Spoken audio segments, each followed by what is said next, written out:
This is Adam Kokish, and you're listening to iCannabis Radio. You're listening to iCannabisRadio.com.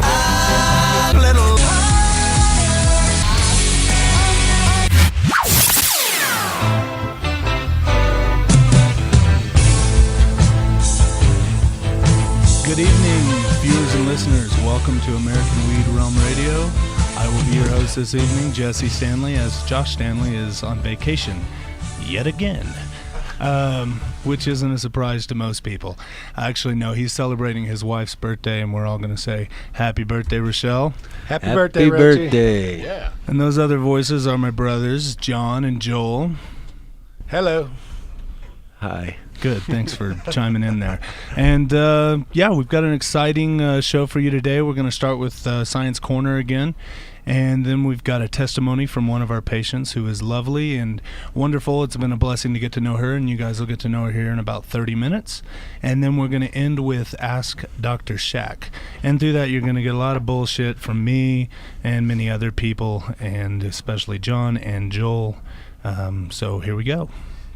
Joel? Tell us about your thoughts. What's going on the mountain this week? Oh, we're configuring a new drip watering system so that when we're not at the hand watering, we can make sure that everything gets what it needs. John, what are you up to?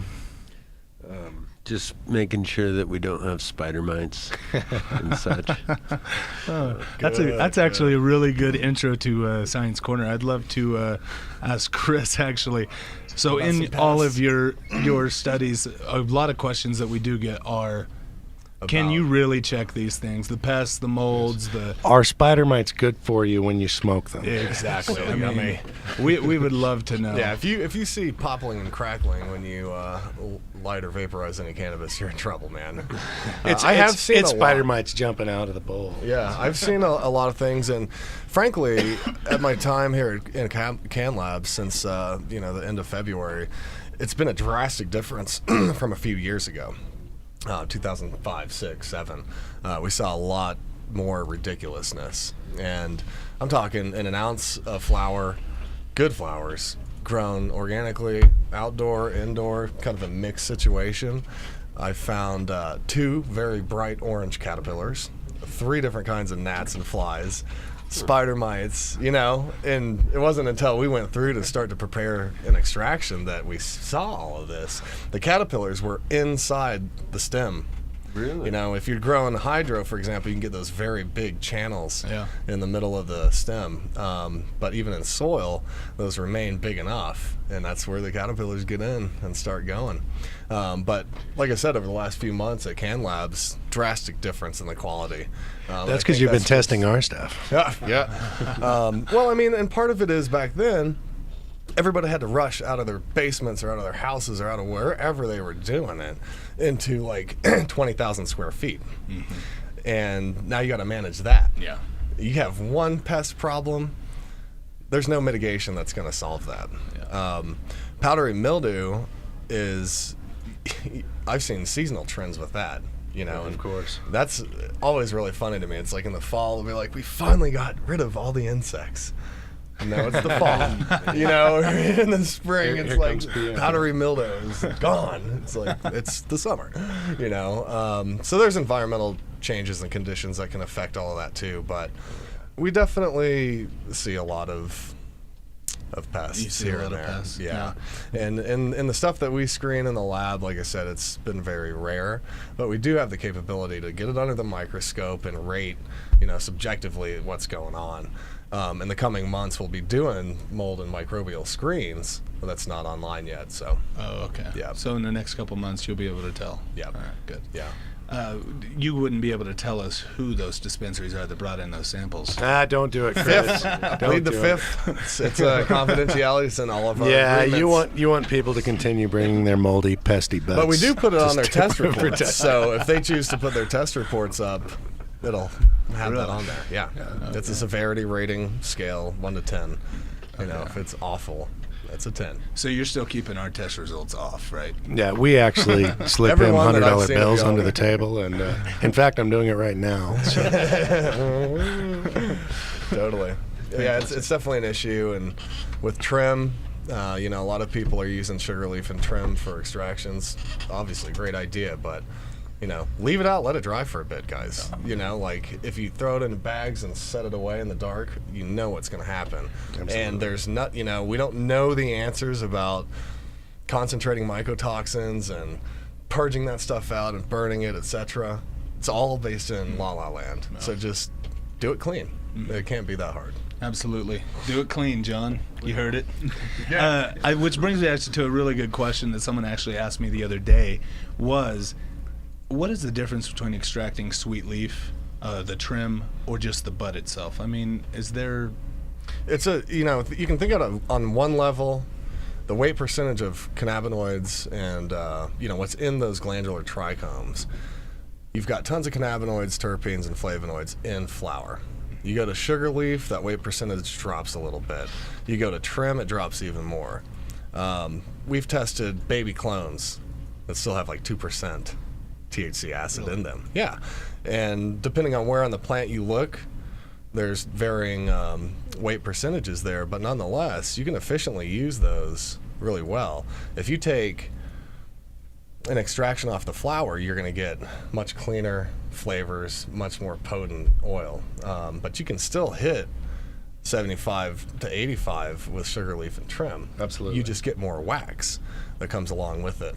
And that's the big difference. You get a more waxy character, and that comes from the plant's leaves. You know, those big fan leaves and the trim and the stems all have much higher wax content to them. And quality of trim Yeah. varies. I mean, it depends on a person's harvesting process. Like, for example, we defan everything that we do, and we basically cut anything that doesn't have trichomes off as each plant comes down. And then when trimmers get to it, they're literally trimming only stuff with that's trichome covered, and so it varies quality of trim. I had that same question. Someone in Michigan wanting to do extractions for her brother, Rebecca. Hi, Rebecca, if you're listening. And that was basically what I said. Is, you know, from time to time, if you can get good trim, you know, it'll produce as much oil as an average bud. I've definitely seen that happen. That's a good point. Actually, we have folks with that come in and do sugar leaf or trim, and they'll usually demarcate that. But I've seen sugar leaf range from 2 to 16-17%, and the 16-17%ers are getting really beautiful ones. The other ones are very waxy at the end of that step. You know, it takes more cleanup. It just depends on what you're into as well. I mean, a lot of people prefer waxes. It's kind of weird. But can you tell our listeners out there that sweet leaf oil, because a lot of people have a sort of a stipulation against it. They're like, you know, you got to use bud. You know what? It's, if you can efficiently get it off the sweet leaf, good. Yeah. You know, and clean it up. It's all refinement. How much refinement do you want to do? And do you have the proper mechanisms to do that? If you're going to go real simple with it, the flower is the most efficient way to go, you know? Well, and I think the key here is that the testing will tell you. You know, Yeah. There's a lot of folklore out there. The Stanley brothers are actually doing science, and they're actually doing the testing. They're figuring out what affects their process. They're making better products. And I think it's important for the consumer out there to demand testing. Not everybody operates like the Stanley brothers, okay? So there are plenty of people out there that don't do any testing and can't answer any of these questions. Thank you for the compliments there, Steve. This is Steve Bach, for those of you that don't know. Steve, you're a chemist as well, right? Yes. Okay. Analytical chemist. And you've been in botanical extractions, those things for a long time. Been in the nerdery for longer than I have, for sure. Well, So we have a couple of highly qualified nerds tonight. Yeah. Absolutely. Yes. Well, and we face many of the same problems. I mean, you guys are pioneers, and you're trying to do it right, okay? But you're stuck in an industry where not everybody does that, and that sort of lowers the bar. And that's damaging to the industry. My industry that I come from is dietary supplements. Many of you may take echinacea or some of those kinds of products. We had the same problems in our industry. Yep. And it took standardized products to clean the system out. And I think the Stanleys, you know, they've got data, you know, Right. so they can actually show you the numbers. And until everyone does that, you're not going to be able to tell the difference between people. You're just going to have to work with the the Stanley Brothers to make sure you get the best stuff, and start demanding these things from other people. And that'll tell you, like Chris mentioned a big range in sweet leaf. Well, you can't just look at it. You have to test it. Yeah. And that's You're really, never going to know. I mean, you can see, I say this quite often, with granddaddy perps, for example, or any perps. That strain notoriously comes into the lab. It looks big, fluffy, glandular trichomes. They're not full of cannabinoids. That routinely tests at like 8 to 12% of the bottom of our range. And yet people in other states would look at that and say like, whoa, this is the kill. And it's not the fire. So are you saying that size isn't everything? Yeah. Oh, well, you can't. And you nothing can't- ever you goes can't- to other states. Come on, Chris. No, I'm just that's saying, that's like- just crazy. Yeah, I'm just saying, we see this stuff in the literature and in magazines and everything like that, ranting and raving in High Times about this purple nugget. Yeah. Well, and I've seen the High Times guys get completely flabbergasted by a bud this long. Yeah. Who knows Yeah, what's I've- actually in it? It's I've all seen- subjective until you get some numbers, and that's still growing too. I mean, you have to understand that our data set is what it is. All our standards and practices are based a lot on what the American Herbal Products Association has brought together, because those are all the rest of the medicinal plants in the world. But we're still growing and changing too. And as long as we stick together, elucidate the science and the numbers, we'll be able to get answers. Hopefully the industry is coming around toward that. And, without CannLabs, without work like Chris does, we really wouldn't know. And it's one of those things where now we can accurately dose people. They can know what they're getting. A person can individually say, I know that this is what this many milligrams did for me or did to me. I mean, some of us don't like too much of this. Not at all. And the next step is getting that information to your healthcare professionals so they have something to work from. We've talked about this a little in the past. If some of these edibles, they claim one thing, but it's definitely not.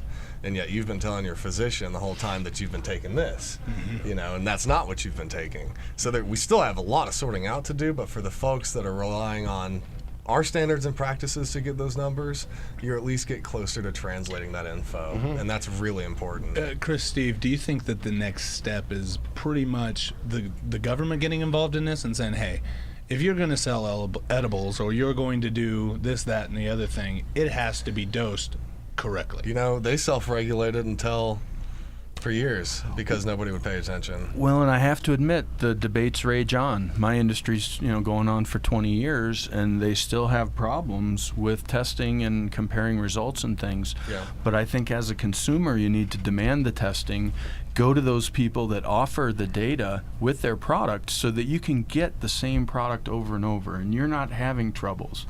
You're going to have troubles with people that don't test. If you work with people like the Stanley Brothers, you're going to get the same product, time in, time out. They're trying to make medicinal products here, and that's going to relate to dosing. And so they're going down that road, and it's a road that everyone needs to go down if we want to legitimize the industry.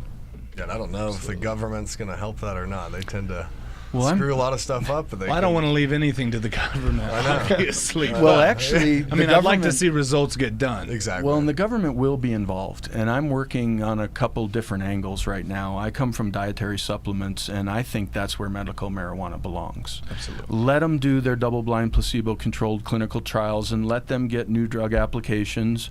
Let us use the plant. Yeah. There needs to be 2 tracks of regulation. There needs to be one for the compounding pharmacist type who works individually with the customers, like CBDs for seizures. You're going to know working with that customer if it's working or not.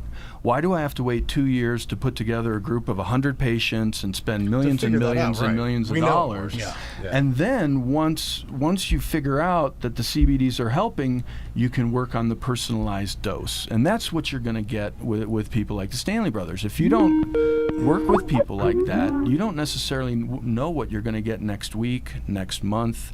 And certainly nobody is going to invest in that, because if someone's going to make this market happen, it's basically going to be standardized products. People are going to have to believe what they get and trust what they get and feel the same way every time.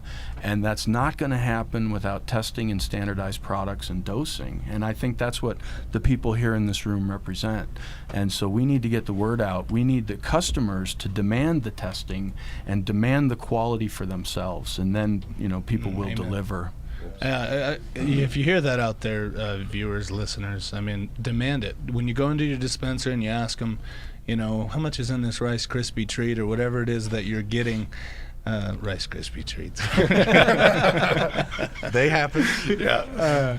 We have to close it up. Well, I guess that's it for Science Corner, but we'll come back to Rice Krispie treats next week. Thanks, Chris. Thanks, Steve, for coming in. We'll see You're you welcome. next week. Yeah, Thank you. And next we have Katie. She'll tell us her testimony, and you'll be very interested to hear that. We'll see you in a few minutes. The Clinic is proud to announce the 3rd annual Clinic Charity Classic Golf Tournament benefiting the Colorado MS Society. The tournament will be held at City Park Golf Course this coming August 11th. There will be some incredible prizes, including an opportunity to win a trip for 2 to Hawaii. The trip includes airfare, 8 days, 7 nights at the Ritz-Carlton Kapalua, including 4 rounds of golf and $1,500 spending cash. Thanks to the incredible support of Weed Maps, Hetty Glass, Rocky Mountain Hydro, T. Meyer & Stitch, Dixie Elixir, and MMJPrinting.com, we're able to provide awareness to this incredibly difficult condition that so many Coloradans are suffering from.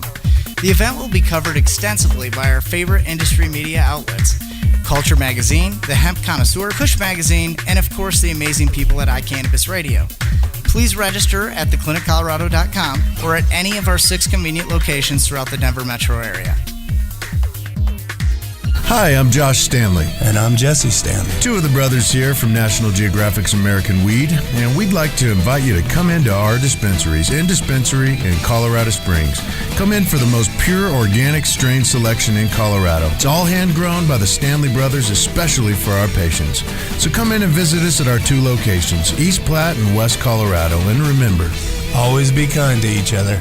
The law offices of Edson, Maton, and Matz provide criminal defense, medical marijuana defense, and advice about setting up and running medical marijuana centers, optional premises cultivation operations, and infused product manufacturing businesses throughout Colorado. With offices in Denver and Aspen, we can offer assistance throughout the entire state of Colorado. Give us a call at 303-831-8188. That's 303-831-8188. Or visit us online at warrenedson.com. Are you a medical marijuana patient or interested in finding out how to become one? Contact Mile High Wellness, where your care is our concern. Conveniently located on Hamden and Tamarack in the Whole Foods parking lot behind Proof of the Pudding. Mile High Wellness offers a wide variety of edibles, hashes, and some of Colorado's top strains. Mile High Wellness, where your care is our concern. 3525 South Tamarack, Suite 110, on the corner of Hamden and Tamarack. 720-382-8516. Mile High Wellness, where your care is our concern. Hi, Josh Stanley here from National Geographic's American Weed. I'm here with my brothers, and we've just recently put together a foundation in Colorado to allow for cancer patients and other patients of debilitating conditions to be able to get a hold of cannabis-based oil that's just about free of charge. I've just about had it with seeing sick patients suffer needlessly just because they can't afford the proper medication. That's what the Realm of Caring is going to change. Visit therealmofcaring.com. The website will be complete and up on 4/20 of 2012. But until then, please contact any of us Stanley brothers directly through email. You can get us at gratefuljosh@hotmail.com. Now come on, Colorado. We need to take care of each other. Join the Realm. That's realmofcaring.com. Thank you so much. Let's face it, rules and regulations are complicated, especially in the field of medical marijuana. Let Medical Marijuana 101 help you get through the compliance process. We can also explain to you your employment requirements, your employees, and your business. But our work doesn't stop there. Our experience in cultivation ranges from the design of grow rooms to the diagnosis and resolution of grow problems. Visit us at www.medicalmarijuana101.com or call 303-388-7706. That's 303-388-7706. Welcome back to American Weed Realm Radio, and I gave you your first little bit of bullshit. We're not done with Science Corner. No, we're not. Katie's coming in 15 minutes, but yeah, whatever. There's going to be more of that where that came from. Interesting things were said during the break, and I'm going to go ahead and let Joel and Steve and Chris and John kind of chime in on this one. Yeah, we were just talking a little bit, and one of the questions that I have, and I know that a lot of people have, there are some very specific diseases, Steve and Chris, that we need to know exactly what's helping these so that we can more efficiently help them. And then there's a lot of people that just use it as a plant. They like certain flavors. And it works. And it works and it helps them. But specifically, they've already found, a strain or a pattern of strains that really work for them, a certain strain with a little bit of hash sprinkled on top or whatever. And I don't want to take away from that legitimacy is all. Right. Well, we need to develop that legitimacy because a lot of that will not be recognized by the typical drug establishment. The reductionist philosophy is what we were talking about. Yeah. One drug, one molecule, how does it work? What receptor pathway? Where is it? Yeah. And the fact is it's a redundant network. And that's the way that the tickles FDA a thinks. lot of different things. Yeah. Well, and it's a more holistic treatment. And the thing that you said that was really important is exclusivity. Well, yeah. Dietary supplements versus pharmaceuticals. Well, I think that people have been drawn into this single compound drug model over the years. Plants used to be the basis of medicine, and many of the drug discovery people went out and investigated traditional plants and then dissected those plants down into single chemicals. And I think what was important that was said before was that people have found their own strains. They've done their own experiment. You can't have migraines and get a prescription from your doctor to go hang out in the pharmacy and try every painkiller that's available. You do in this industry. Afternoon. You can go into a dispensary and you can try different strains until you find that And one non-toxic. until you find one that works for you. Yeah. And I think that that's really important, that this personalized medicine is allowed to flourish. I mean, I look at what you guys are doing with Dravet, okay? Do we really need 100 patients and $20 million to do the work that you're doing? You're actually helping people today, observationally, giving them choices, finding what works for them versus the one-size-fits-all cookie-cutter pharma model. And I think that model is falling apart. Those people are turning to cocktails and complex drug combinations and even going back and looking at plants. Yeah. Isn't it funny that we've destroyed plant-based medicine in this country No. to where there's no new plants to investigate, except for the one that we're talking about here? That's right. Yeah. And it's time to do it, not in the double-blind placebo $20 million arena, but to allow people like the Stanley Brothers to go out there and make a difference right now, today, working with patients on personalized medicine, and they're having success. Yep. So we really need both opportunities. If pharma's going to make a better mousetrap, more power to them. Consumers will buy their product in the end. But if the Stanley Brothers can dial it in and help people, then they'll sell product And too. that's about access. It's about safety. Yeah. I mean, a lot of these pharmaceuticals, all of them are terrible for your liver, your kidneys, your gut, your neurology. Cancer-causing agents. I mean, the list goes on and on with all the hardeners and the additives and et cetera. We face similar problems in our industry, but it's just such a minute degree. The chance of you getting a bud with, a bunch of chemicals all over it. It happens, and we're trying to figure out what those are, but the safety profile is completely different. And if you give people access, and we have the science to, help lead people around, you end up, like you said, helping people today.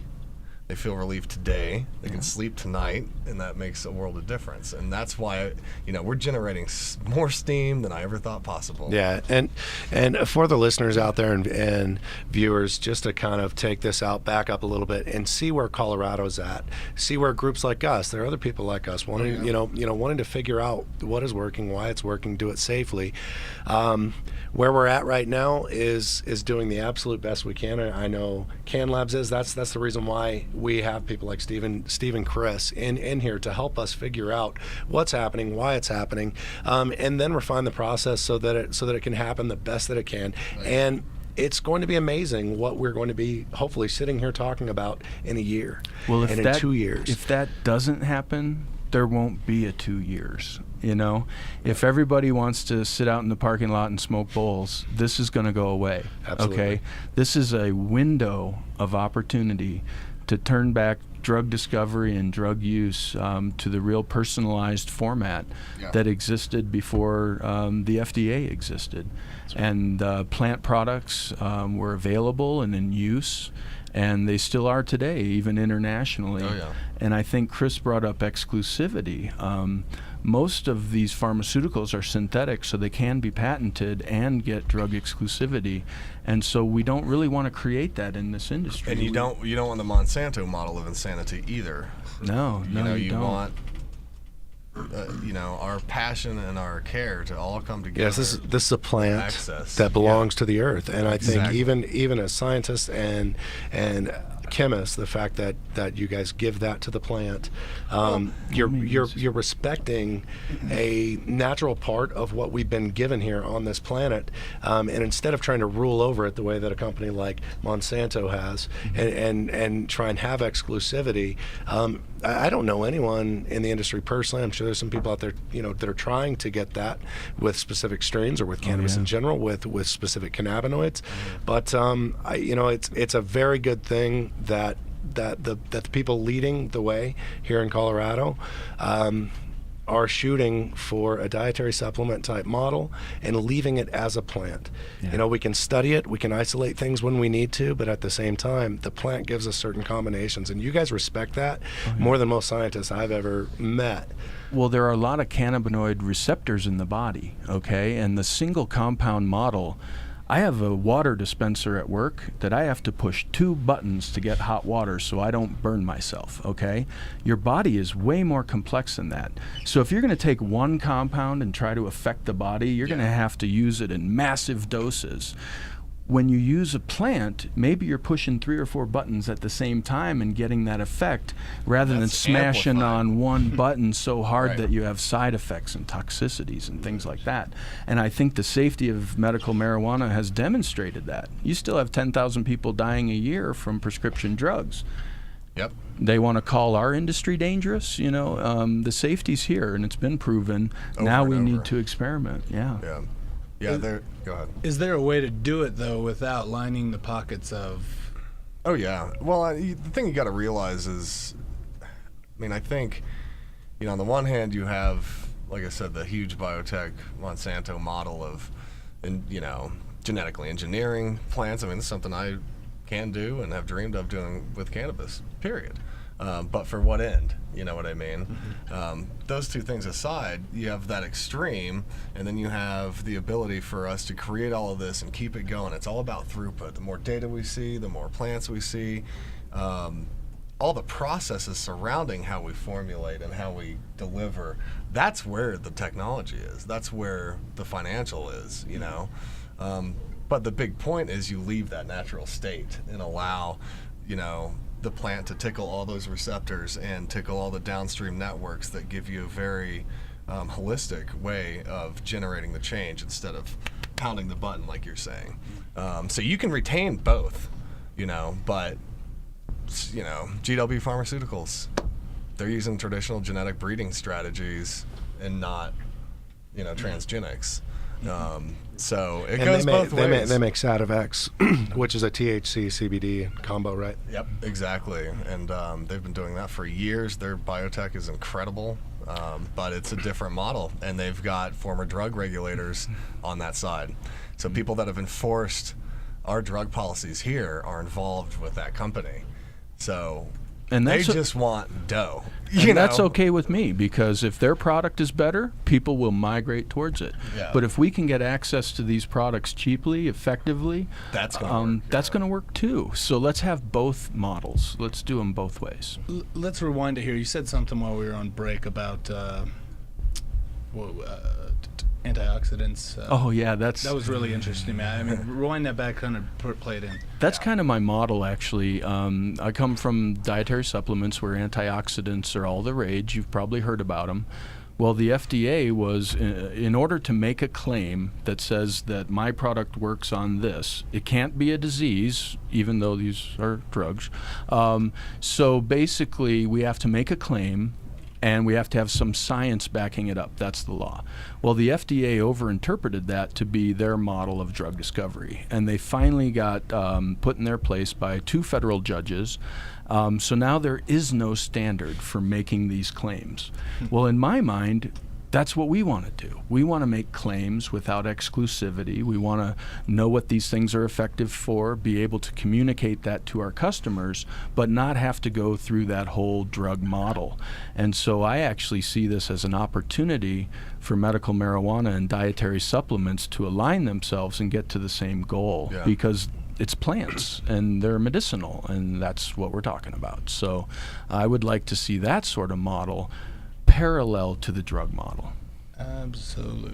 Yeah, I think that's where we're headed, and Hopefully. it's the right place to go, especially for very specific conditions. Like I said, some people we can understand now. We're starting to see that some people need this specific thing, and so I mean, putting science into it shouldn't scare people out there. I mean, this is using the tools that are available at our fingertips to work with the plant, not to own exclusive rights to the plant, and that's what's happening here. A part of the double-edged sword of the war on drugs and the war specifically on this plant, as insane as it is, and most everyone knows that by this point, it's also kind of allowed us to be where we're at right now.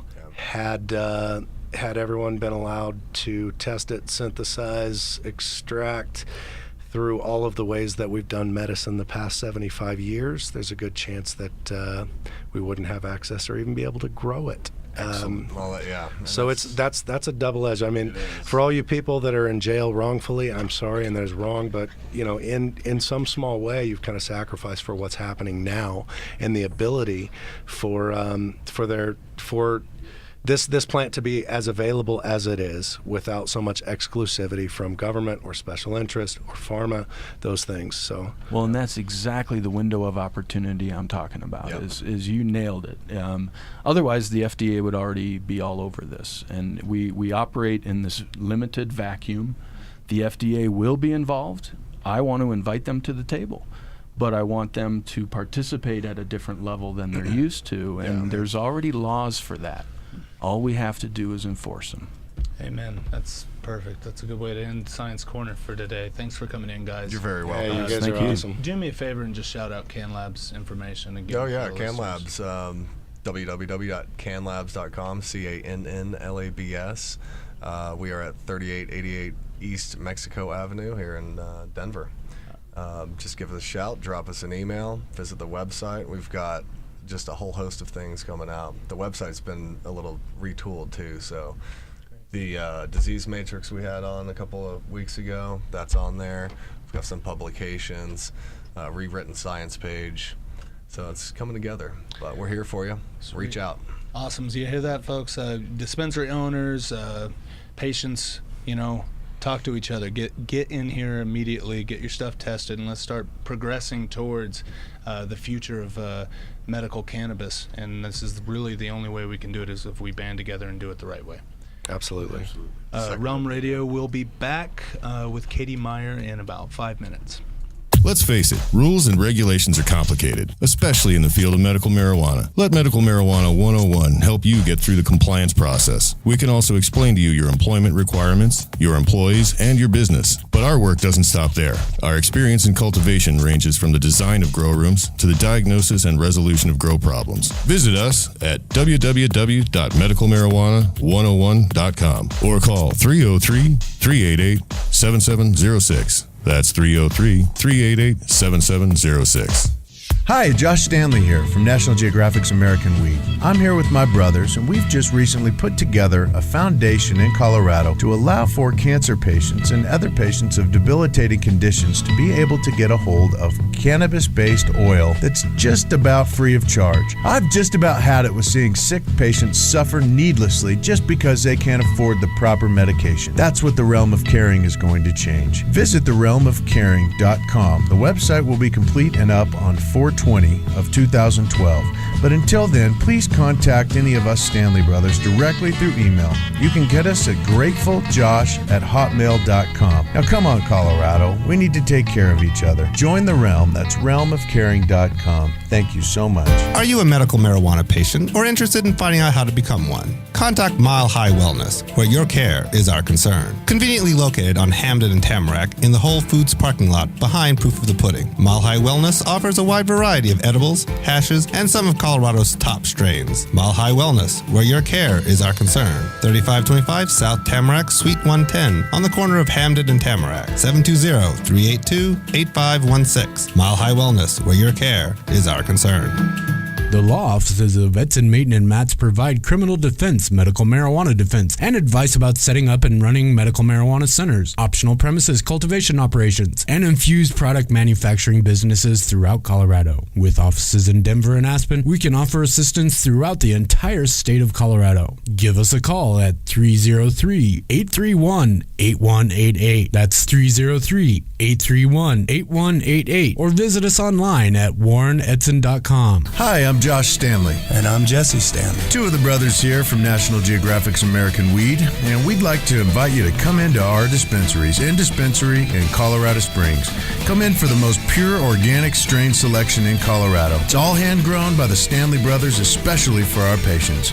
So come in and visit us at our two locations, East Platte and West Colorado. And remember, always be kind to each other. The Clinic is proud to announce the third annual Clinic Charity Classic Golf Tournament benefiting the Colorado MS Society. The tournament will be held at City Park Golf Course this coming August 11th. There will be some incredible prizes, including an opportunity to win a trip for two to Hawaii. The trip includes airfare, 8 days, 7 nights at the Ritz-Carlton Kapalua, including 4 rounds of golf and $1,500 spending cash. Thanks to the incredible support of Weed Maps, Hetty Glass, Rocky Mountain Hydro, T. Meyer & Stitch, Dixie Elixir, and MMJPrinting.com, we're able to provide awareness to this incredibly difficult condition that so many Coloradans are suffering from. The event will be covered extensively by our favorite industry media outlets, Culture Magazine, The Hemp Connoisseur, Kush Magazine, and of course the amazing people at iCannabis Radio. Please register at thecliniccolorado.com or at any of our 6 convenient locations throughout the Denver metro area. I'm Gary Johnson, and you're listening to iCannabis Radio, and I want to say, talk it up, Colorado. Welcome back to American Weed Realm Radio. We are honored to invite our next guest in, Miss Katie Meyer. She's going to be sharing her story, her cannabis story, and how she got involved with the realm and how cannabis has kind of helped her and what her situation is. Katie, welcome. Hi, thanks for having me. Absolutely. We've been looking forward to this a long time. We're joined again by John and Dr. Shackelford. Good evening. So I'm going to go ahead and turn the mic on over to Katie, and let's hear what you got to say. Well, I didn't live in Colorado my whole life. I moved here almost 2 years ago, and out of that 2 years, I've been fighting Hodgkin's lymphoma for a year and a half. And when I first was diagnosed, it was a 17.8 centimeter by 10 centimeter tumor in my chest, and I had a gut feeling for a long time, and kept getting misdiagnosed, and eventually found out what it was. The ironic thing was that when I got out of the hospital, I ended up getting my medical card in the mail, and it couldn't have been better timing for me personally. It was kind of ironic. I've had a lot of ironic little things happen throughout all of this, but edibles have helped me a lot. I had to go through 12 chemotherapy cycles, and that was about 6 months long. I remember being told that and thinking, oh, it's no big deal, but I had no idea because I've never known anybody personally that had to go through this, and it was a very long journey. The drugs they gave me for nausea helped at times, but what really helped me with nausea throughout. It was eating my edible cookies and vaporizing. I had a very hard time with that, with the nausea, obviously, and other side effects with pain, so bad that you couldn't even touch me. I couldn't lay down without being in pain. Anyways. One thing I really want the listeners to hear is, what has your experience kind of been with the medical industry and all of this? Doctors, the healthcare, all of that type of stuff. Well, I first thought I was still covered under my COBRA, and they kept telling places I was, and that was from my old job. And that was not correct. I thought they had paid into it, and that ended up keeping me from getting insurance. And when I was diagnosed, they were still saying I was covered, and they eventually dropped me. And it's created a huge mess to where now I can't get any kind of coverage. My oncologist eventually near the end really blew me off when I was still having side effects, and I knew something wasn't right. Again, a gut feeling I should have gone with, and couldn't get anything except for the CICP, which has kind of helped. It really hasn't helped that much because doctors don't get paid, and I understand why. Medicaid's been a nightmare. Social Security's been a nightmare. Medicaid's made a lot of mistakes. They've denied me twice. I ended up speaking at the Global Humanitarian and Health Summit in Atlanta, which was a great opportunity, and it's something that I couldn't pass up because you only live once, and you realize that, and people got to speak up and stand up for what they believe in, otherwise nothing's going to change. And that's why I did it, and trying to make a difference maybe in somebody else's life too. So now I found out after that my cancer came back. I had a lump appear in my neck. I still wasn't getting covered or any kind of coverage. I was trying to get a new oncologist at this point because my old one blew me off, said that he didn't want to see me again unless he got a significant payment, didn't touch my lymph nodes that appointment, brought up if I wasn't working, what am I doing for money, brought me to tears. And I knew I didn't want to see him anymore. And sure enough, later on, got a biopsy, and cancer came back. Now I'm being told that I need to get a bone marrow transplant, and I am being denied because I don't have coverage, and that's where I stand right now. I've gone through 2 hard chemos is what I was supposed to do. I ended up getting 3 because I don't have coverage and they want to keep it in remission, but I don't even know where I stand. I mean, I still could have the cancer right now. I mean, it's just been really messy, and you just don't realize it until you go through it. I mean, I before this, when I was healthy, I probably wouldn't have cared so much about healthcare change, but it's really something that you realize when you get caught in the cracks, and it really is something that needs to change in this country. And Katie, how old are you? 31. 31. Mm-hmm. And when were you diagnosed? It was April 14th last year, and then I was diagnosed again April 18th this year. So it was less than a year later that it came back, and it was Hodgkin's is the most curable kind, but mine is apparently really aggressive, and I've kind of, my chemo didn't work the first time. That's what they've been telling me. That's why it came back. So I'm trying to do whatever else I can to fight it. Jack, could you go ahead and tell us, Hodgkin's lymphoma? Well, there are many different kinds of lymphomas. There's in this category there's Hodgkin's and non-Hodgkin's lymphoma. The thing that's really problematic about certainly Katie's case and healthcare in this country in general is that other countries do it better than we do, in general. If we look at statistics, and the World Health Organization follows statistical or does statistical analyses of healthcare delivery around the world and the impact that access to healthcare can have on populations.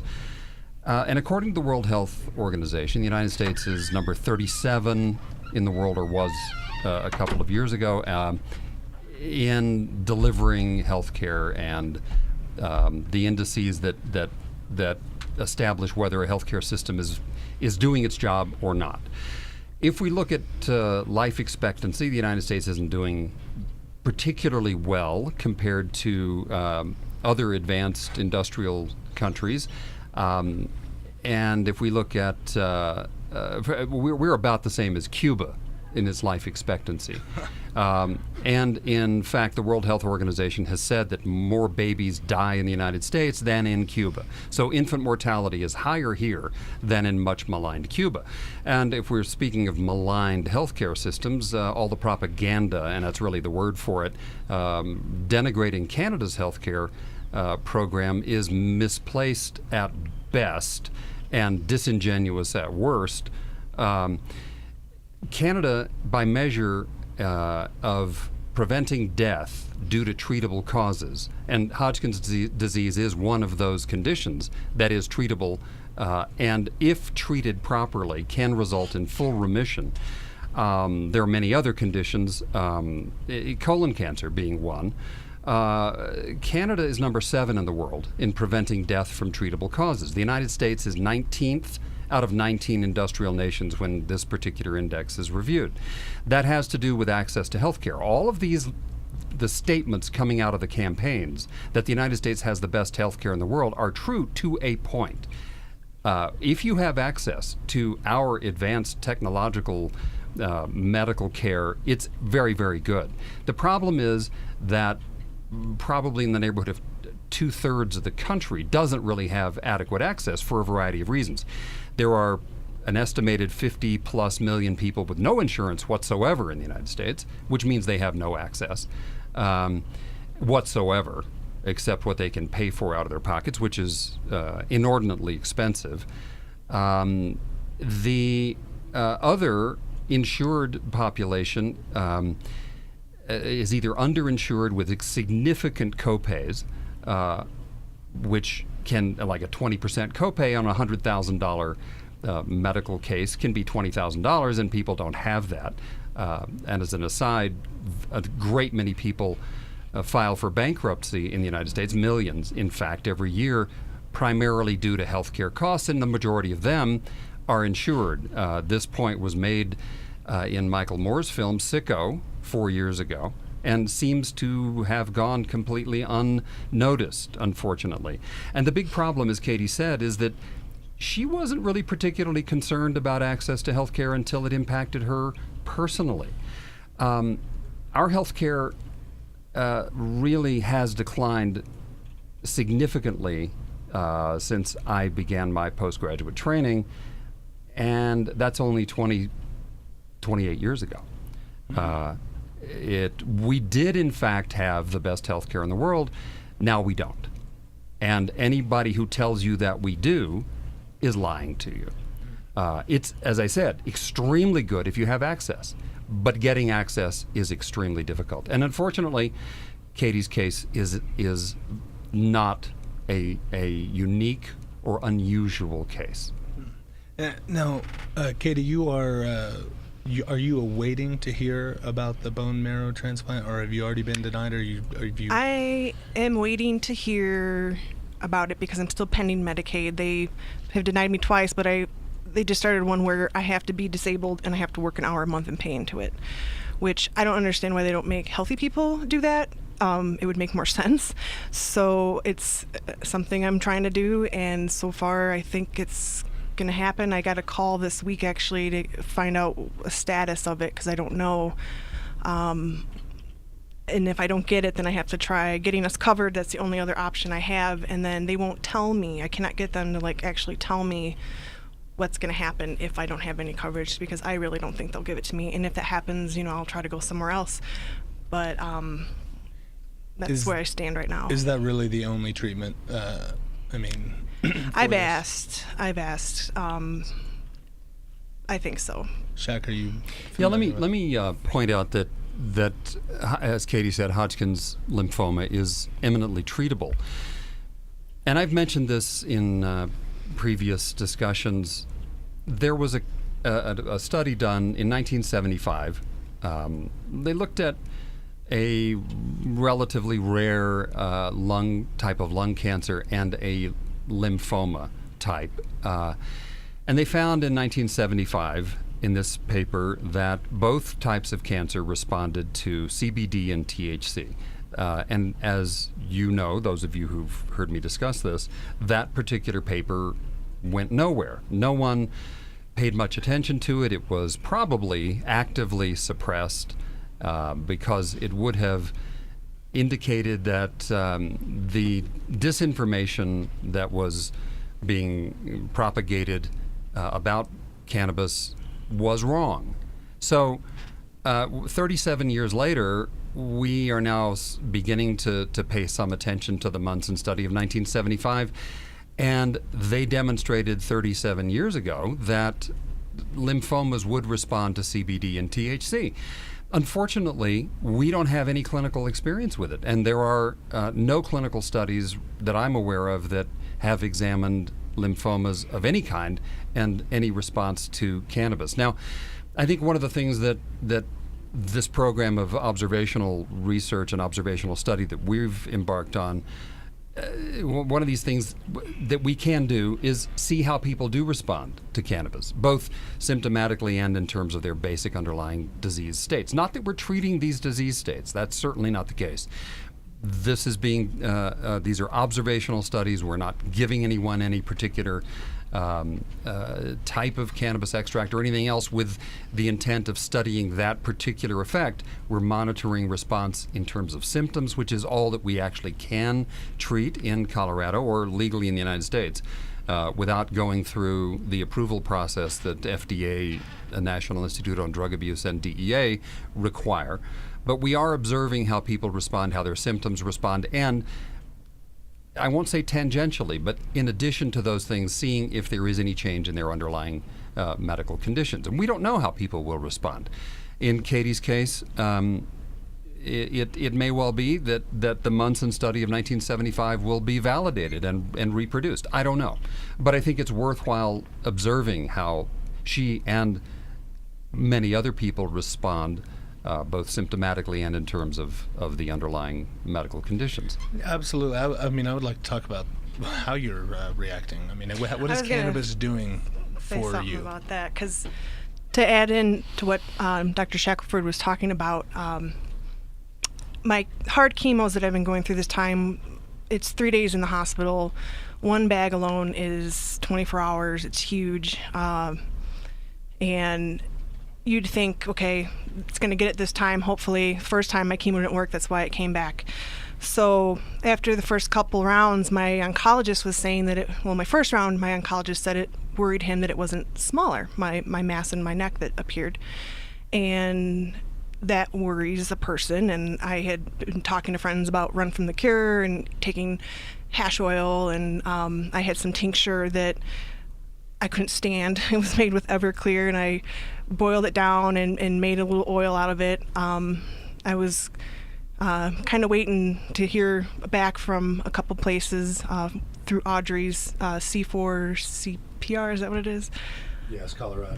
Yes, yeah, right. she was the one who hooked me up with you guys, and I heard back from you guys and got a hold of the Realms oil, and once I started taking it, as well as mushroom extract, shiitake mushroom extract, I finally, after 3 days, noticed and felt my mass start to shrink. And I was like, I am not stopping this, because I have to do everything I can right now, because I can't trust the chemo because it didn't work the first time. One thing I think is important to note is that we really do not know, and these sorts of observations are extremely important. It may well be that the chemo did begin to work, or it may be that the concentrated cannabis extracts were doing something fundamental to the tumor. We just don't know. And it's unfortunate that we don't know, that we don't have the opportunity to study these kinds of potentially promising responses. We can't carry out studies that allow us to isolate the variables. We could do animal study. It's difficult to fund. It costs a great deal of money. I've done lots of animal studies in the past. And the really sad thing is that somewhere in the neighborhood of 500,000 people will die in the United States from cancer. 1.7 6 million will die in the European Union this year from cancer. Probably in the neighborhood of 7 to 8 million people will die worldwide from cancer in this year. And there is some evidence in animal and laboratory studies on cell culture that compounds found in cannabis can kill cancer cells. There is anecdotal evidence of this in individual patients. It's not being studied. It is a travesty that it's not being studied given those numbers. And the problem, of course, let's put this in context. We don't know the actual numbers of people who die in the United States because they don't have access to health care. Some estimates put it at 30,000 a year. Some estimates say it's 110,000 a year. We just simply don't know because we don't have good statistics. But even one person dying anywhere in the world from lack of access to health care is a travesty. And we're talking now about a potential treatment that needs to be studied, and it's not happening. And that people need to be talking to their state and federal representatives and senators about this. And I would urge anyone listening to this discussion this evening to make note that you need to talk to your senators and your representatives on the state and federal level. You need to let them know that this is important to you. Make an appointment. Sit down with them or their staff members. Politics, as Tip O'Neill said, is local. All politics is local, whether it's on a national or a city or municipal level. Sit down with your elected representatives because they are there to serve you. Let them know what you think and what is important to you. Absolutely. In the absence of that, we will be stuck with the nasty, disastrous system that we now are plagued with. And it's up to us to let them know that we will not stand for this degree of neglect and death that actually is preventable. No one in a country with universal health care would ever trade it for our system. Well put. Hey, Doc, one of the things as we talk about the fact that there hasn't been enough study, especially clinical study, there's a difference between clinical and laboratory study. Now, if you look online, you can Google THC versus cancer, CBD versus cancer, cannabinoids versus cancer, and you'll find different studies from different universities, some of them worldwide, some of them from Germany, some of them from Spain. These are laboratory studies. And you know, one of the questions that I always had in my mind until I met you is really what the difference was, because it seems like there's a lot of study out there. In these laboratory studies, what is the real difference? Is it that cancer cells are in a dish and the cannabinoid is applied directly to them as opposed to through the bloodstream, through the body? I mean, what's the real difference there? Because there's enough of them out there now that people are starting to catch on and really believe that this plant offers a real change in the treatment of cancer.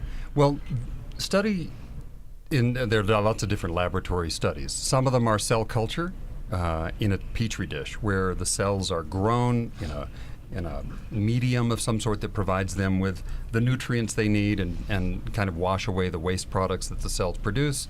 Some studies are in animals where the tumor either grows on its own. Some of these animals are predisposed to various types of cancers. Some are implanted in the animal so that there is it actually takes root, so the cells are injected. And sometimes they're spontaneous cancers that simply occur, and people look at those and try to study those individual spontaneous cancers. Clinical study is different. It's where we refer to human subjects being involved in a study, and one of the tenets of research is that you don't want to hurt anybody. Animals are a different matter. We try to be humane in the treatment of those animals that we use in laboratory study, and yet you can't treat a human being in the same way as you would a laboratory animal. So the clinical study is something that usually comes after there are strong indications either in laboratory cell cultures that then lead to animal studies, which then would lead to human study based on observed effect. And it's understandably important that human study be regulated, that it be done only in situations where we're sure that we're not going to hurt anybody by studying or applying these substances. Well, I think we can be pretty sure of that with cannabis by now. Probably so. But nonetheless, all of the rules that apply to human study must be obeyed. That includes institutional review board of a review of a particular protocol. And the big problem, of course, with cannabis is you have to have approval of those 3 U.S. government agencies to conduct a clinical study, and you have to go through all those other parts of the process as well, and the cannabis has to come from Mississippi. And that's all fine and good. I have no problem with any of that. The problem is getting approval to do it. We'll come back. I understand there's a break coming up, and I'd like to talk about clinical, the clinicaltrials.gov website and the number of studies that are being done. Absolutely. Are you a medical marijuana patient or interested in finding out how to become one? Contact Mile High Wellness, where your care is our concern. Conveniently located on Hamden and Tamarack in the Whole Foods parking lot behind Proof of the Pudding. Mile High Wellness offers a wide variety of edibles, hashes, and some of Colorado's top strains. Mile High Wellness, where your care is our concern. 3525 South Tamarack, Suite 110, on the corner of Hamden and Tamarack. 720-382-8516. Mile High Wellness, where your care is our concern. Hi, Josh Stanley here from National Geographic's American Weed. I'm here with my brothers, and we've just recently put together a foundation in Colorado to allow for cancer patients and other patients of debilitating conditions to be able to get a hold of cannabis-based oil that's just about free of charge. I've just about had it with seeing sick patients suffer needlessly just because they can't afford the proper medication. That's what the Realm of Caring is going to change. Visit therealmofcaring.com. The website will be complete and up on 4/20 of 2012. But until then, please contact any of us Stanley Brothers directly through email. You can get us at gratefuljosh@hotmail.com. Now come on, Colorado. We need to take care of each other. Join the Realm. That's realmofcaring.com. Thank you so much. Let's face it, rules and regulations are complicated, especially in the field of medical marijuana. Let Medical Marijuana 101 help you get through the compliance process. We can also explain to you your employment requirements, your employees, and your business. But our work doesn't stop there. Our experience in cultivation ranges from the design of grow rooms to the diagnosis and resolution of grow problems. Visit us at www.medicalmarijuana101.com or call 303-388-7706. That's 303-388-7706. Hi, I'm Josh Stanley. And I'm Jesse Stanley. Two of the brothers here from National Geographic's American Weed, and we'd like to invite you to come into our dispensaries in Colorado Springs. Come in for the most pure organic strain selection in Colorado. It's all hand-grown by the Stanley brothers, especially for our patients.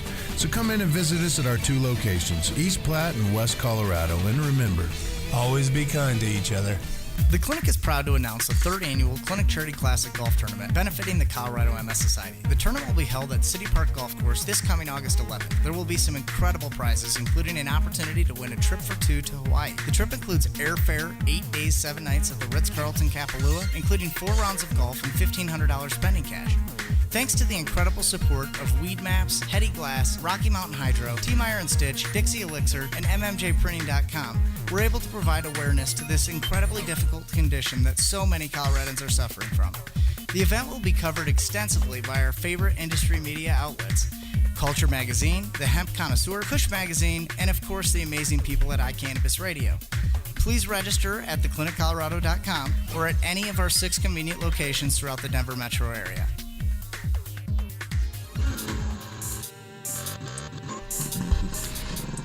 Yes, and welcome back. I just wanted to briefly touch on clinicaltrials.gov, and the reason for that is that all clinical trials on that website that are being conducted worldwide are listed, and you can actually search the particular database that's run by NIH and FDA. It's a wonderful website. There's a tremendous amount of information there, and one of the things that jumps out at you when you search the 105 to 106,000 clinical trials that are either underway currently or are recruiting subjects worldwide, and use the search terms marijuana or cannabis, you'll discover that out of those 105 to 106,000 clinical trials, only 250 to 350 deal with cannabis. That's infinitesimally small. And most of those, if they're funded by NIDA, the National Institute on Drug Abuse, are directed toward investigating withdrawal symptoms or some kind of medication that supposedly can be used to reduce withdrawal symptoms when stopping cannabis. Now, the withdrawal symptoms from using cannabis are typically irritability, decreased appetite, insomnia, primarily in people who are high-dose users, high-dose long-term users. Now, some people, a small number, very small, do have problems stopping cannabis and go back to using it. That's been well demonstrated, well established. The duration of withdrawal symptoms from using cannabis is a day, couple of days, 3 days perhaps. And I've made this point before that the withdrawal symptoms from stopping caffeine consumption are severe headaches, nausea, severe joint pain, muscle pain, and most people will do anything to avoid those withdrawal symptoms because they are severe. The French categorize caffeine as an addictive substance. We don't per se.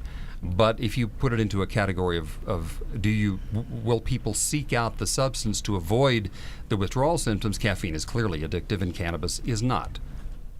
Now, you will find that the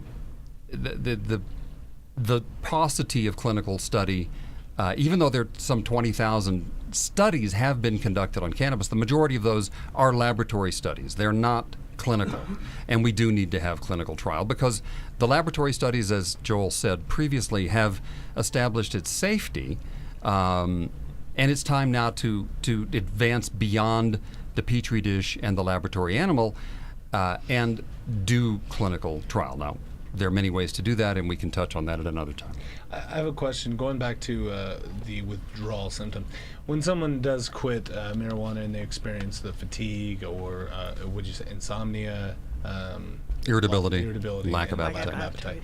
Is that, I mean, I don't know what research has been done or if you even know, that's not physiological. I mean, that's not your, or what exactly is that withdrawal? Well, lack of appetite is simply that you don't get the munchies anymore because you're not smoking the weed. Yeah. Well, I think it's more complex than that, but those, yes, I'd say those are physiologic responses. Yeah. I mean, your body, because of what I've read and what I've seen. Obviously, you're a doctor and you know more than I do, but that I quit smoking, and I wasn't really using. I was just a recreational user. I quit smoking, and my productivity actually went up. So it's very different, I think, for everyone. But I have yet to meet someone that has kind of gone through the irritability, insomnia. I mean, is that mostly in the heavy? Claim to have withdrawals from it. Yeah. There was some 9%, and that's a statistical. It's a number that I think is well established, that around 9% of people who use cannabis on an ongoing, regular, or high-dose basis have some sort of withdrawal symptom. And in fact, according to the DSM-4, DSM-5, the diagnostic and statistical manual that is used in this country to evaluate the effect of, it's a psychological thing, but it also looks at addiction and withdrawal symptoms. And according to the DSM-4 or 5, whichever edition we're looking at, around 9% of people have some sort of withdrawal symptom.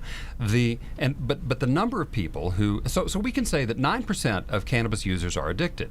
Let's just say that. Because we're going to define addiction by, will they go seek it out to stop those particular symptoms, or do they have withdrawal symptoms that are severe enough to go treat it again? And I'll certainly give the let's just say that the statistic is accurate. The problem is that I think 91% of the people who use cannabis never have any problem whatsoever, and that is not recognized or stated. And the withdrawal symptoms, as I said earlier, are mild at worst, and that it is an extremely small percentage of those 9% who may be so severely affected that they will go back to using it. Now, in terms of your non-productivity, there are a lot of reasons for that. And people who use cannabis in a recreational way may in fact be self-medicating. We don't really know. A lot of people with various types of mental disorders use cannabis recreationally, quote unquote, but in point of fact, they're really treating some underlying disorder. And we see that in the statistics that purport to establish that some causal relationship from cannabis use and schizophrenia, when in point of fact it's an association rather than a causative kind of relationship. People who have some sort of underlying mental disorder often self-medicate with tobacco, alcohol, cannabis, take your pick in a way, because something's wrong even though it may not yet be clinically apparent. And the clinical uncovering of that particular disorder may happen years later, decades in some cases. So the association between cannabis use and the development of mental disorders later in life, in the 20s or 30s, second or third decade of life, may be nothing more than simply an association rather than some causal relationship. These are the problems looking at this sort of subject. I think it's important to put it in context. Let's look at caffeine, which is the most widely used or abused psychologically or psychoactive substance probably around the world, but certainly in the United States. And people, as I said, will go to any length to avoid those particular withdrawal symptoms. I mean, I'm putting you on the spot here, but marijuana is obviously a Schedule I drug for reasons unknown, other than Joel told me earlier today that it's more dangerous than heroin or crack cocaine. No, that's Harry Anslinger before Congress. More dangerous than cocaine and heroin is the even more menacing marijuana. So, a Schedule I drug, do you have any statistics on the withdrawal symptoms and the percentages with some of the other Schedule I's? I don't know what those are. I mean, it's fair to assume that they're probably higher? Well, heroin is a very addictive substance. However, nicotine is more addictive than heroin, and that's been established in a number of animal studies. And cigarettes are perfectly legal. Cigarettes kill almost 500,000 people in the United States every year, yet they're legal. Alcohol kills 2.5 million people worldwide, according to the World Health Organization. Those are the physical effects of alcohol, not the accidents, the domestic violence, the aggressive behavior that people engage in when using alcohol. That's actual overdose. That's actual physical effects, not necessarily overdose, but that includes overdose, but it also includes just the insidious long-term effects of alcohol on the heart, the liver, and the nervous system. Alcoholics die of liver failure, heart failure, brain failure. It's a dangerous substance. A paper published in a well-respected journal in India, pretty widely quoted in the latter part of last year, showed pretty definitively that alcohol is perhaps, they weren't looking at tobacco, but alcohol is the single most dangerous substance that people use recreationally or abuse. And that's borne out by the statistics. I don't know what the numbers are of people who die from heroin overdoses or other Schedule I drugs, which are dangerous, but the statistics on death from prescription medications are harrowing and frightening. And in 2009, the CDC stated, or it was 2010 actually, but the statistics are from 2009, that nearly 40,000 people died from unintentional opiate overdoses in the United States in 2009. FDA said 85 or so thousand died from drug interactions and unintentional overdoses in 2010. Those are horrific numbers. No one has ever died from a cannabis overdose. There have been reports, supposed death from cannabis overdoses. It's never been verified. Clearly, some of the physiologic effects of cannabis, such as increased heart rate, could be a problem for someone with cardiovascular disease who's had a heart attack or who has coronary artery disease. but there have not been any deaths that I'm aware of attributable to heart attacks from the increased heart rate that happens using cannabis. So it's very, very important to talk about apples and apples and oranges and oranges. And when we look at the statistics from death from pharmaceuticals, it is horrific. One estimate was 188,000 people die from drug accidents, that is, drug mistakes in hospitals. Wow. That's a huge number. And I think it's extraordinarily important to put these things into proper perspective. Wow, that's amazing. I do want to bring Katie back in. I wanted to tell her story real quick, too. She recently spent time in the hospital getting chemotherapy, and it's going to lead into another question, which was probably the last question we'll get to Shackelford. It has to do with Marinol. And Katie, will you go ahead and share? Well, I had to do a 3-day stay in the hospital, and the chemo, when it starts setting in, it's really hard to really explain it to people what it's like. You start getting like a weird feeling in your body that's just negative, weighs you down. It's almost tingly in a way, but like not a pleasant tingly. Obviously it gets worse later. The first week that I had it, I had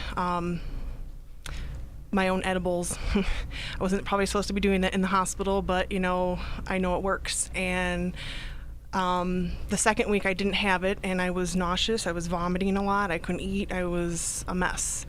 And when I got home and I had all access to my own meds, it made a big difference.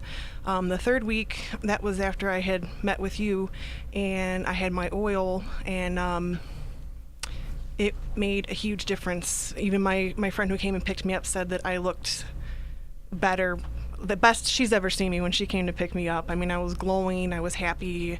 I was the one patient doing laps. I was the one patient ordering food every meal. And, I'm sure there were other patients that weren't as bad, we're still doing good. But for myself, from what I saw, there's so many people in there that just were not doing as well. And there have been times that I've tried the synthetic type of marijuana in the hospital, Marinol, and I felt absolutely no increase in my appetite whatsoever. I was like, seriously, what a disappointment.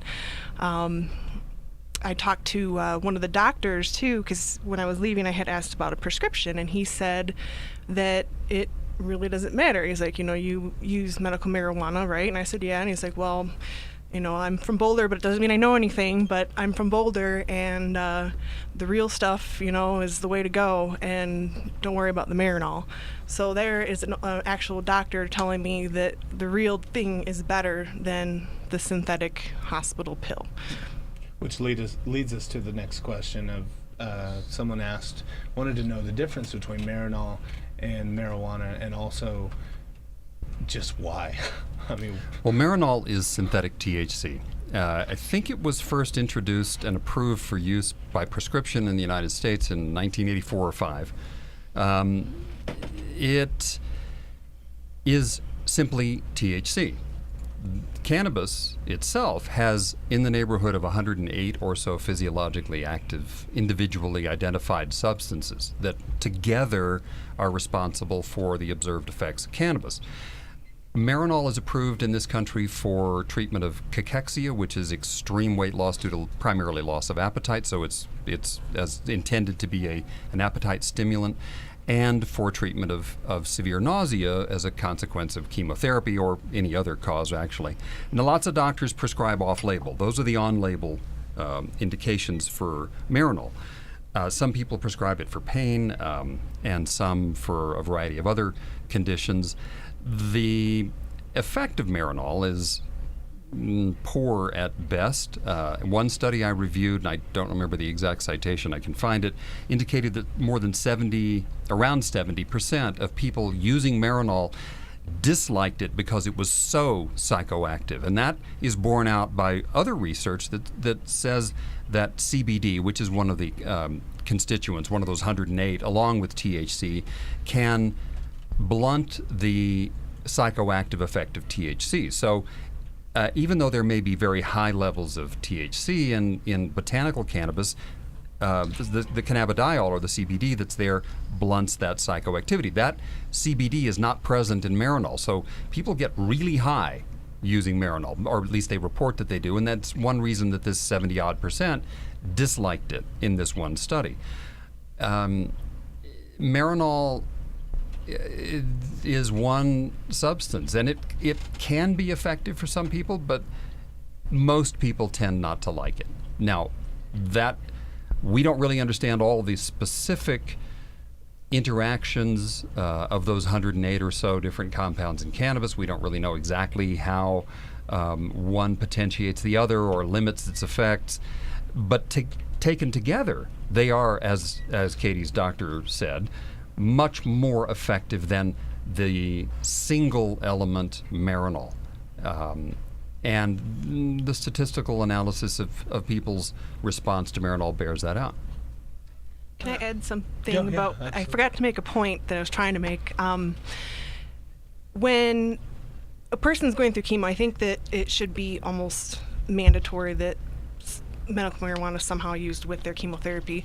I was talking about how it made me feel, and when I was taking the oil, that heavy negative feeling I was getting from the chemo was being combated with the positive euphoric feeling from the oil, and you just feel so much better. I mean, it just really wipes that out. For me, at least, that's what it did. It wiped out that whole negative feeling. I think that's why I did so well that last round. And it's very interesting that Lester Grinspoon, who, as many of you may know, is an emeritus, a retired Harvard professor of psychiatry, originally thought marijuana was horrible. I mean, it was addictive. He really listened to the medical literature and basically the propaganda that he was being fed.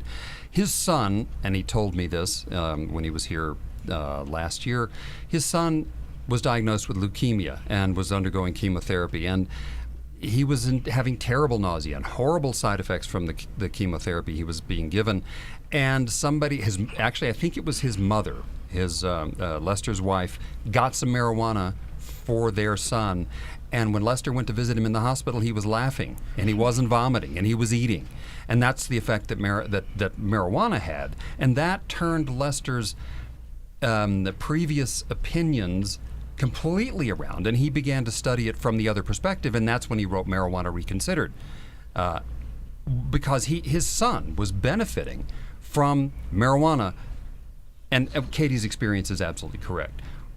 I think that whether or not everybody on chemotherapy should be given marijuana as opposed to other substances isn't totally clear, because I think there are individual responses. But I think for it to be available to people, for them to be able to try it, to use it, to see if it's more effective for them than the prescription anti-nausea medicines or whatever is being offered to them, is a really good idea.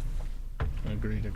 I think that's probably the only question that we're going to get to, even though you gave us a lot of information. I do have one, but some of them, you know what, we're going to go through all the questions, whether they...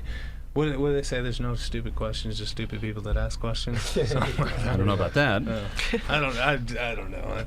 No, there are in fact stupid questions. Okay. Or did you have a stupid or a non-stupid question? Well, I mean, Justin? To me, some of them are interesting. But well, let's see if we can give a short answer. Does smoking cannabis do even more damage to the lungs than tobacco? It's a very interesting question. Short answer is a research paper. It's a retrospective, if you will. They looked at people smoking marijuana for 20 plus years, published in the January 2012 edition of the Journal of the American Medical Association, indicated that not only is there no short-term damage, there is no long-term damage to smoking of marijuana. I tend to say don't smoke anything because, frankly, marijuana has a lot of carcinogens and a bunch of other junk in it. Marijuana smoke. But so does the smoke of tobacco. The big difference is, and Dr. Robert Melamede has written a paper on this, analyzing why cancer isn't caused by marijuana. The THC in the marijuana seems to be protective. And Donald Tashkin, a physician at UCLA, did a study a couple of years ago, and he showed that not only was there no lung cancer as a consequence of smoking marijuana, it seemed to protect from the development of head and neck cancers when compared to people who smoked absolutely nothing, and that's the THC effect. So no, marijuana does not appear to cause lung damage. Good answer. One more, actually. This is a personal question. I met with Joanna and I can't think of the name. They saw you. They moved here from Florida.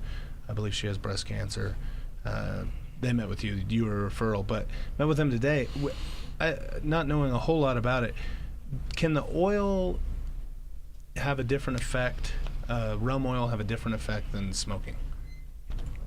Well, the biggest concern I have with the burning of marijuana is that, of course, I said, I'm opposed to the smoking from the smoking perspective. But the major concern, aside from that, is that increasing temperatures of the cannabis, the botanical cannabis, above 400 degrees Fahrenheit, destroys increasing amounts of these 108 different active compounds. So you really don't get all that much.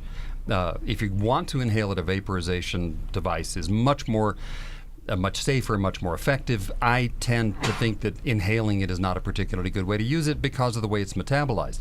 But smoking burns up much more of these substances that I think are really important. We don't really get what they do, so why burn them up and destroy them? You potentially could benefit from them.